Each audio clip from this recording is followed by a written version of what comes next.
अब सवाल यह उठता है, जब ये 65,000 साल पहले ओंगे के साथ आए, इनकी कोई भाषा नहीं है, 3,000 साल पहले इनकी भाषा, और जब इंडो आर्यन भाषा 4,000 साल पहले आई तो आर्यन भाषा सीखे।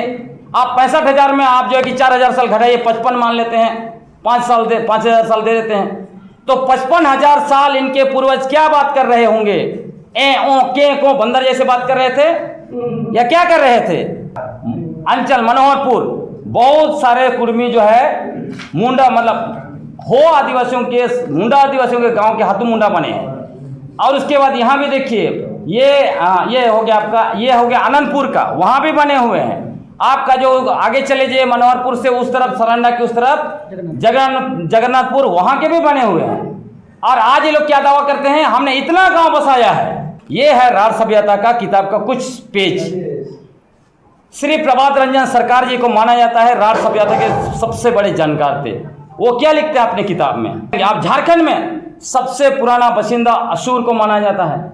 असुर की संख्या 24 से 25,000 है झारखंड में। आज भी उसकी भाषा जिंदा है, आपकी भाषा जिंदा नहीं है, और दावेदारी करते हैं कि झारखंड के। हम आप सबों का स्वागत करते हैं। आज की विशेष संवाददाता सम्मेलन इसलिए हम लोगों ने बुलाया है क्योंकि विगत दिनों से आप लोग देख रहे होंगे, जो कुर्मी महतो को अनुसूचित जनजाति की सूची में शामिल कराने के लिए जो नैरेटिव बनाया जा रहा है, रेल टेका डहर छेका जैसा आंदोलन किया गया, और हम लोगों को कहा जा रहा है कि आप लोग जो है सिर्फ बोलते हैं, हवाबाजी करते हैं, आप जो है कि कुछ कागज़ नहीं दिखाते हैं। तो आज हम लोग सारे तथ्य, तर्क और विश्लेषण, हर तरह से हम लोग सारे तथ्यों को आपके समक्ष सामने रखने के लिए यहाँ पर उपस्थित है। क्योंकि ये लोग भ्रम फैलाकर, खासकर आजसू पार्टी और जेल के अपने ही समुदाय के लोगों को दिशा भटकाकर राजनीतिक फायदा लेते हुए झारखंड की सत्ता पर लोग पहुंचना चाहते हैं 2029 में, और इसीलिए ये सारी चीज़ें की जा रही है और गलत नैरेटिव बनाया जा रहा है। अब इसमें जो है कि पहली बात यह है, ये लोग कह रहे हैं लगातार कि जनगणना रिपोर्ट में उनको एबोरिजिनल, कभी जो है कि प्रिमिटिव ट्राइब वगैरह वगैरह कहा गया है। लेकिन सच्चाई यह है, हमारे पास सेंसस है, सेंसस का दो हिस्सा है, एक तो 1931 का एक सेंसस है और दूसरा इसी के अंदर में जो है उसको बोलते हैं पार्ट 2 इंपीरियल टेबल।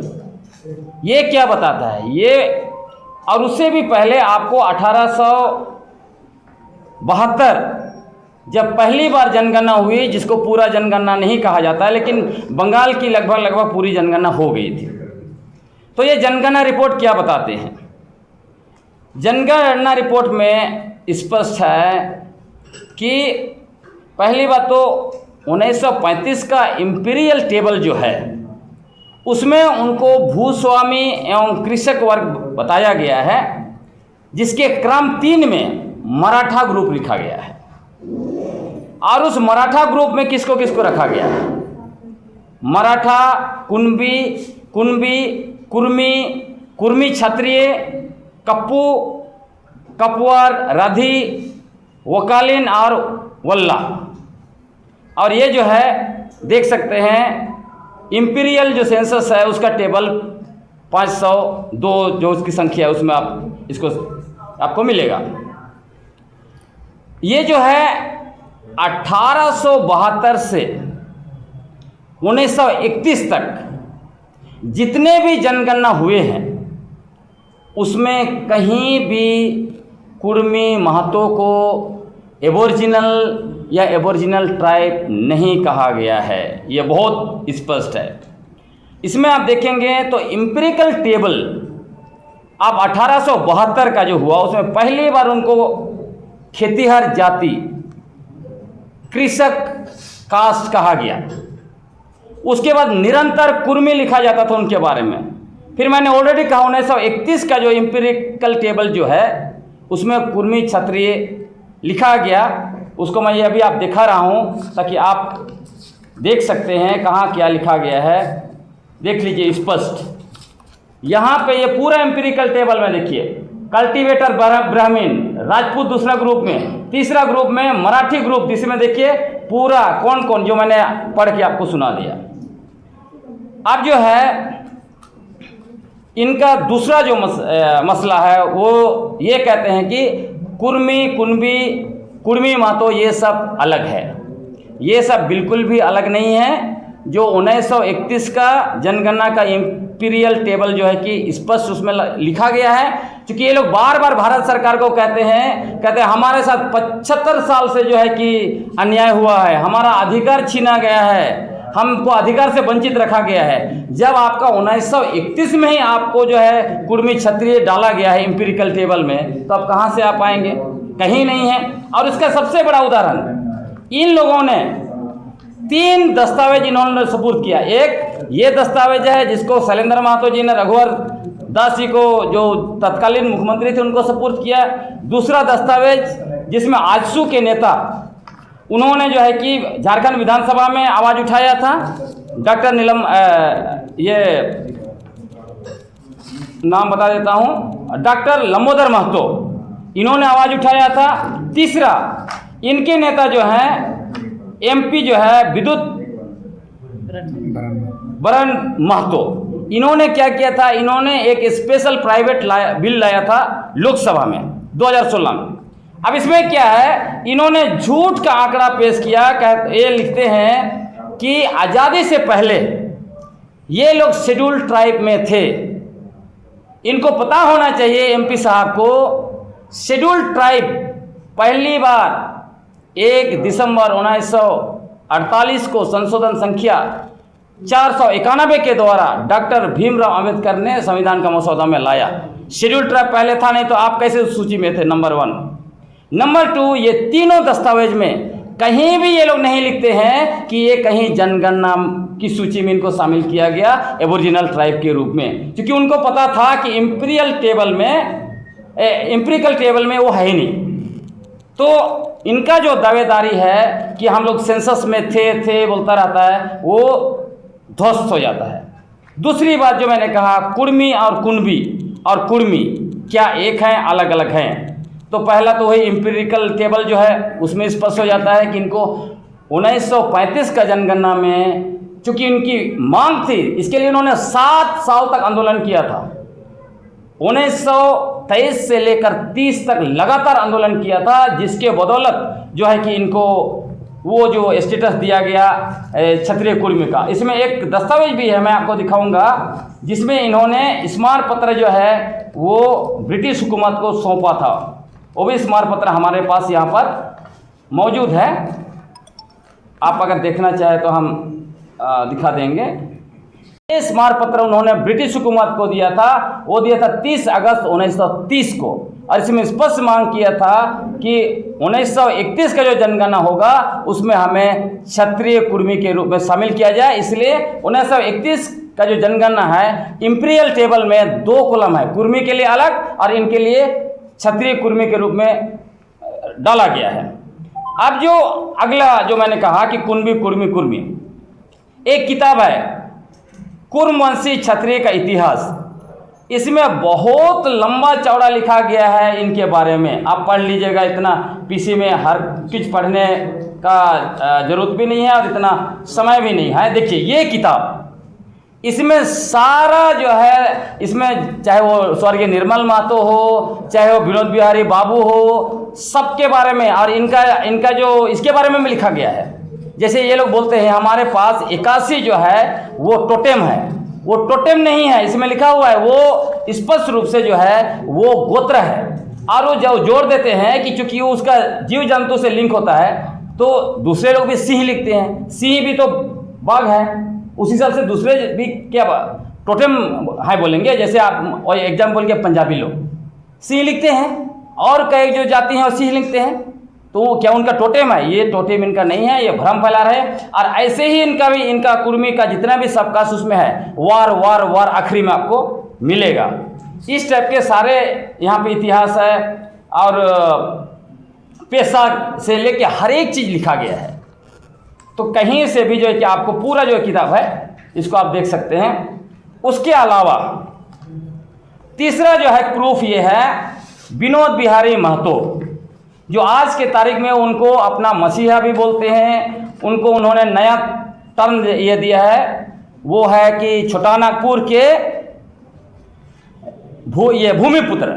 उसके अलावा उन्होंने अभी उनको नया भी कहा है भगवान, बिरसा भगवान जैसे भगवान। तो इनके भगवान क्या किए हैं वो भी हम बता देते हैं। इनके पुत्र राजकिशोर महतो ने इनका बायोग्राफी लिखा है। उस बायोग्राफी में वो क्या लिखते हैं, वो बताते हैं कि विनोद बिहारी महतो जो है वो कुर्मी महतो को क्षत्रिय समझते थे, इसीलिए वो जो है कि शिवाजी के वंशज भी मानते थे, इसलिए शिवाजी समाज का उन्होंने गठन किया। उसके अलावा पटना में उन्होंने रैली भी निकाला था और कर्पूरी ठाकुर साहब को ओबीसी का जो लड़ाई था उसमें भारी उन्होंने समर्थन किया। और उसके अलावे और भी कई काम किए, लेकिन कहीं भी उन्होंने एक बार भी कुर्मी महतो को अनुसूचित जनजाति का दर्जा की मांग नहीं की।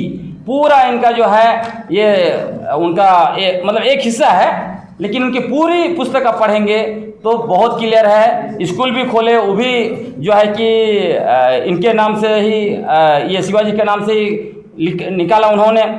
और इसकी पुष्टि आज आप देखिएगा बहुत बेहतरीन तरीके से आया है एक अखबार में, प्रभात खबर में। आज उनके दूसरे बेटे, उनके 5 पुत्र हुआ करते थे स्वर्गीय विनोद बाबू के, उनके एक पुत्र जो अधिवक्ता है, उन्होंने कहा है कि विनोद बाबू ने एसटी के लिए कभी आंदोलन नहीं किया।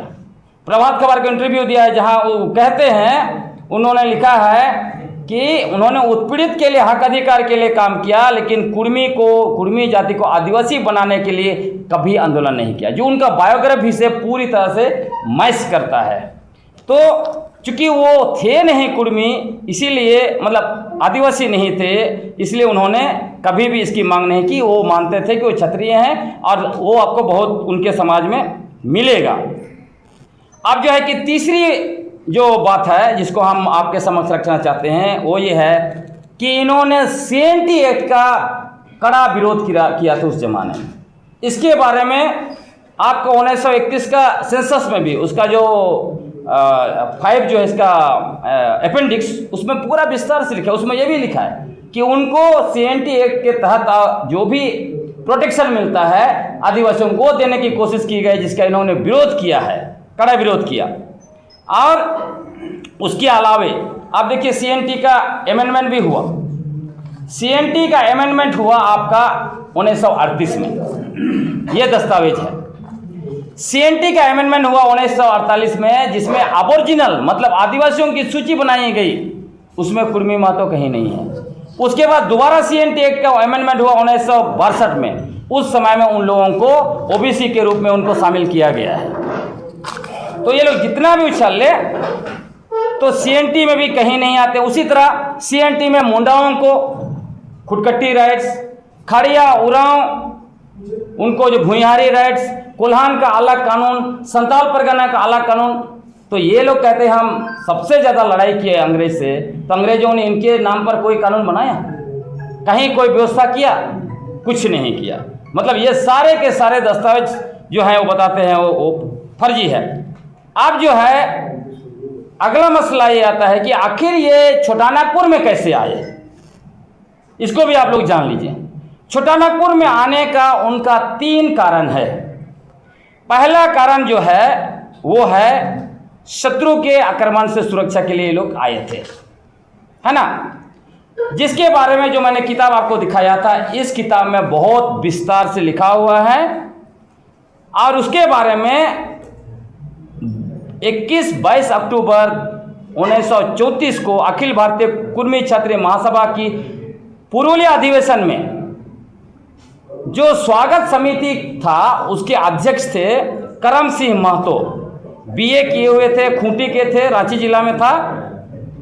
उन्होंने इसमें अपना जो भाषण रखा उसका थोड़ा सा मैं अंश आपको बता देता हूँ। उसमें उन्होंने क्या लिखा, क्या बताया? उन्होंने बताया है कि कुर्मी महतो जाति 17वीं शताब्दी में शत्रुओं के आक्रमण से पीड़ित होकर अपनी आजीविका के लिए छोटानागपुर आया और कृषि कार्य और गोचर का उपयुक्त स्थान चुनकर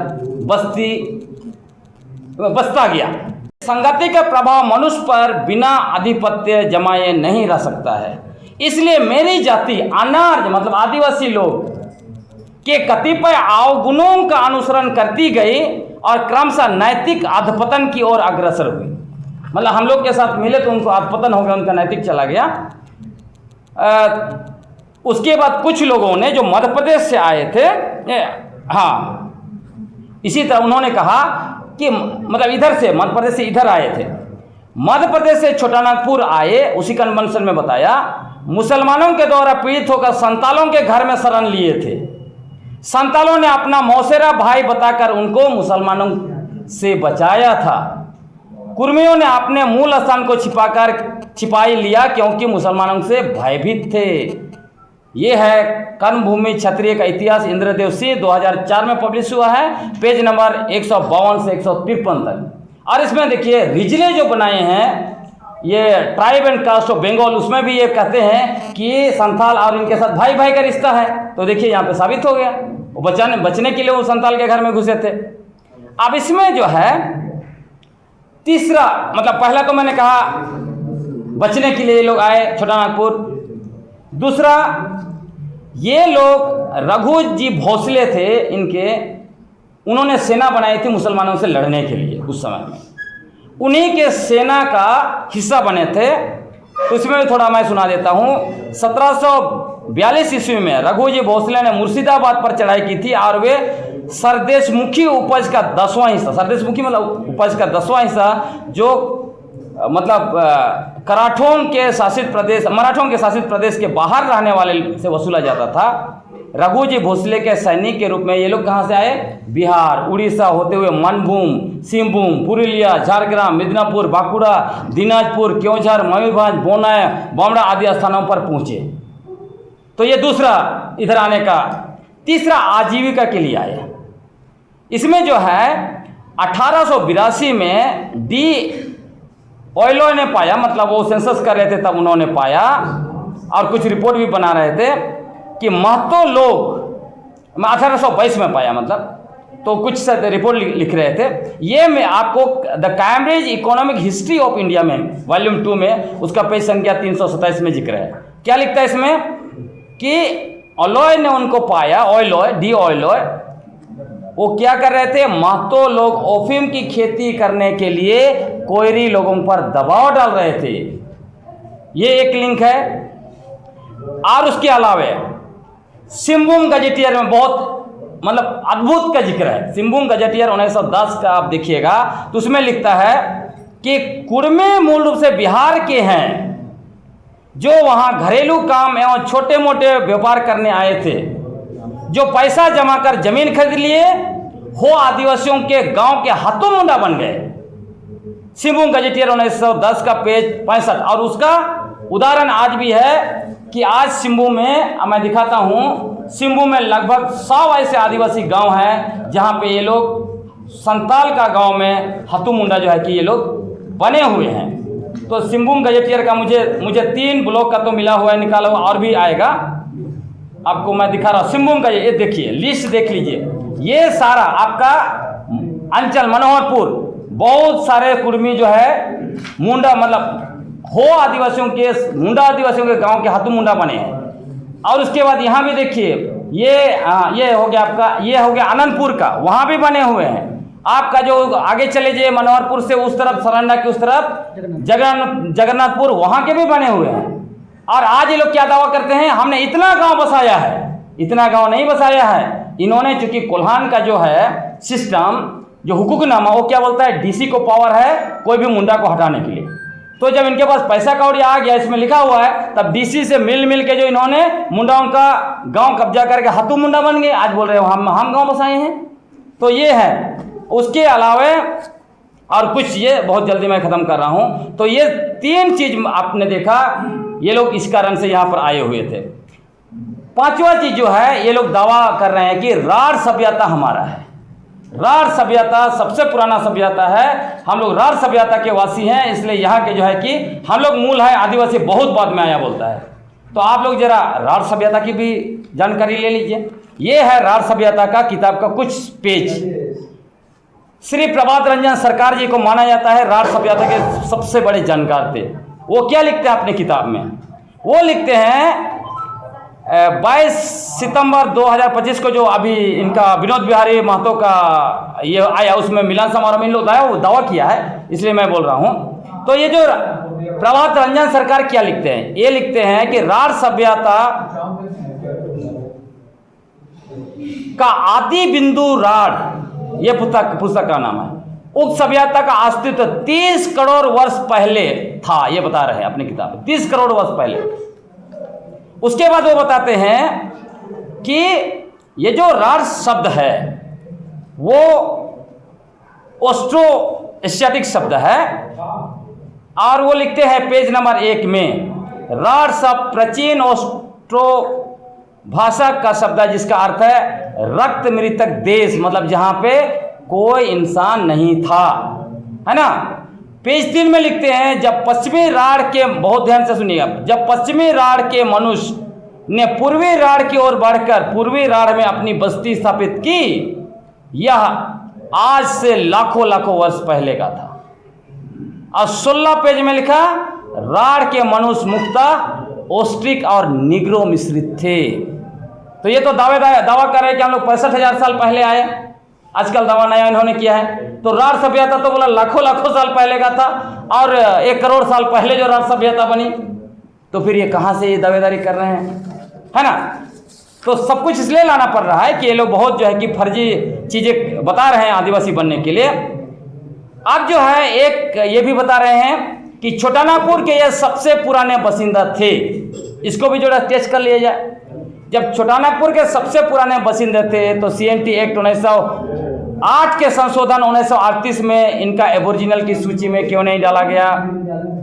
दूसरी बात, 65,000 साल पहले ओंगे, जरवा, सेंटिनल और ग्रेटर अंडमानीज आकर बसे, जो आपका 2018 का, 19 का और 24 का DNA रिपोर्ट बोल रहा है, जो दुनिया के डेविड रिक जैसे जाने माने साइंटिस्ट की टीम ने की है। वो बताता है कि मॉडर्न ह्यूमन जिसको कहा गया वो 65,000 साल का ही अस्तित्व है। तो 65,000 साल का अस्तित्व में ये 4 समुदाय को बताया गया है। आप बताइए, ये चारों समुदाय की अपनी भाषा है, उनकी पेशा है। पेशा क्या है? हंटिंग एंड गैदरिंग, अभी भी है। हंटिंग गैदरिंग में शिकार करना, मछली पकड़ना, जंगल का फल फूल खा के जिंदा रहना। उसके अलावा सभ्यता तो उनका ही जंगल का सभ्यता।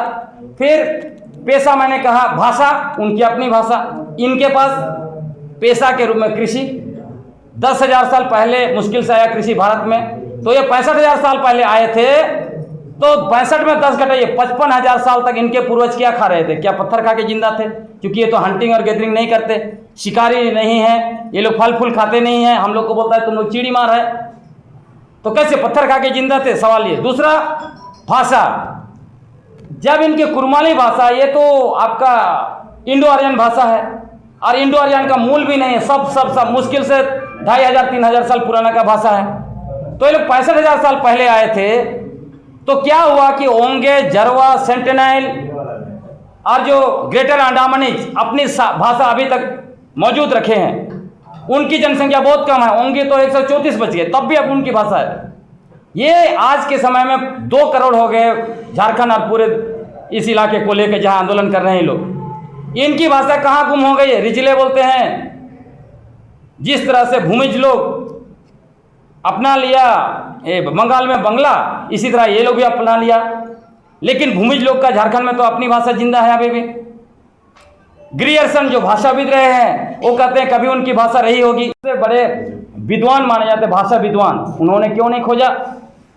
अब सवाल यह उठता है, जब ये 65,000 साल पहले ओंगे के साथ आए, इनकी कोई भाषा नहीं है। 3,000 साल पहले इनकी भाषा, और जब इंडो आर्यन भाषा 4,000 साल पहले आई, तो आर्यन भाषा सीखे। आप 65,000 में आप जो है कि 4,000 साल घटाइए, 55 मान लेते हैं, 5,000 साल दे देते हैं। तो 55,000 साल इनके पूर्वज क्या बात कर रहे होंगे? ए ओ के को बंदर जैसे बात कर रहे थे या क्या कर रहे थे? हमें उसका जवाब चाहिए। ऐसा नहीं चल सकता है कि आप अनसन बोल के झूठ का नैरेटिव बना के आप जो है कि कहेंगे। आप झारखंड में सबसे पुराना बाशिंदा असुर को माना जाता है। असुर की संख्या 24 से 25 हजार है झारखंड में। आज भी उसकी भाषा जिंदा है, आपकी भाषा जिंदा नहीं है। और दावेदारी करते हैं कि झारखंड के सबसे बड़ा मतलब सबसे पुराना निवासी हम हैं, सबसे बड़ा आदिवासी हम हैं। हमने साबित कर दिया आप कहाँ से आए थे, कहाँ से आए थे। उसके बाद खुद को यहाँ का सबसे पुराना निवासी, सबसे बड़ा आंदोलनकारी बनाने के लिए चुआड़ विद्रोह को भी इन लोगों ने घोषणा किया ये हमारा है। रघुनाथ सिंह भूमिज को रघुनाथ महतो घोषित करके मतलब जगह जगह पे मूर्ति लगा रहे हैं। बता देते हैं आपको इसका क्या है। चुआड़ विद्रोह जनगणना 1872 का पेज संख्या 195 आप देख लीजिएगा। स्पष्ट लिखा हुआ चुआड़ किसको कहा गया? भूमिज आदिवासियों को चुआड़ कहा गया। उसके बाद चुआड़ विद्रोह पर जेसी प्रिंस ने बहुत लंबा चौड़ा लिखा है, क्योंकि वो उस इलाके में एडमिनिस्ट्रेटर थे उस जमाने में। उसके अलावा और भी जो कि बात के विद्वान जो है उस पर लिखे हैं, जो स्पष्ट कह रहे हैं चुआड़ विद्रोह जो है, चुआड़ ही शब्द है भूमिजों के लिए, क्योंकि वो लोग क्या करते थे, ये जो है अंग्रेजों को उनका कानून नियम नहीं मानते थे। जो जमींदार का धान काट के लेके जाते थे, लड़ाई भिड़ाई करते थे, इनको चोर चुहार बोलने जैसे चुआड़ बोल दिया गया था। तो चुआड़ विद्रोह इनका बिल्कुल नहीं है। शैलेंद्र महतो जी ने फर्जी इतिहास लिखा है, जहां उन्होंने कोई रेफरेंस नहीं दिया है। आपको मैं बताता हूं, उनका जो किताब है, उनकी किताब है झारखंड की समर गाथा। दूसरी किताब उनकी है, वो झारखंड के शहीदों पर लिखा है। दोनों में लगभग 5 ऐसे नारा लिखे हैं जो ये बता रहे हैं कि उस समय में रघुनाथ महतो ने नारा दिया था। तो जब रघुनाथ महतो 1770 के आसपास नारा दिया था, तो इनको किसने बताया? क्या माननीय शैलेंद्र महतो जी का ये दूसरा जन्म है? क्योंकि वो रघुनाथ महतो जी के साथ नारा साथ में लगाए थे, इसलिए उनको याद था, इसलिए उन्होंने लिखा है। ये तो जवाब उनको भी देना पड़ेगा। आप बिना रेफरेंस का कैसे ऐसे इतिहास लिख सकते हैं फर्जी? आप जो है 2 चीज और बता के खत्म करता हूं। ये भी कह रहे हैं कि झारखंड में कुर्मी महतो 24% है। ये भी झूठ है। ये लोग जब जनसंख्या की गणना करते हैं तो उसमें किसको डालते हैं? कोयरी को भी डालेंगे, कुशवाहा को भी, तेली को भी। लेकिन जब अभी आंदोलन की बात हुई तो सिर्फ जो है कि कुर्मी महतो, कुरमाली को जो है कि 8वीं अनुसूची में डालो। ये क्या है? इतना ज़्यादा मतलब खुद का सेल्फिश नहीं होना चाहिए। आप दूसरों का, और कुल मिला के देखेंगे अगर सही जनगणना हो जाए, इनकी जनसंख्या 15% से ज़्यादा है ही नहीं। और आखिरी बात, टीआरआई ने सारे तथ्यों के साथ, उपरोक्त जो तथ्य मैंने आपको बताया, उन सारे तथ्यों के आधार पर 2004 में रिपोर्ट बनाया और यह कहा कि यह कुनबी का ही सबकास्ट है। और उसी के आधार पर 2015 में भारत सरकार ने इनकी मांग को खारिज कर दिया। उसके बावजूद ये लोग सिर्फ और सिर्फ अपनी राजनीतिक रोटी सेकने के लिए झूठा नैरेटिव, झूठा इतिहास और झूठा आंकड़ाबाजी कर रहे हैं। इसलिए हम लोग उनसे निवेदन करते हैं कि हमने साबित कर दिया सारे तथ्यों से, सारे आंकड़ों से, सारे दस्तावेज से कि आप जो हैं वो आदिवासी नहीं हैं। आप जो है कुर्मी जो भी हैं वो कुनबी के ही आप जो है कि वंशज हैं। इसलिए आपको अपना ओबीसी का हक लेना चाहिए और हम आदिवासियों को तंग नहीं करना चाहिए, झारखंड को आंध्रस नहीं करना चाहिए।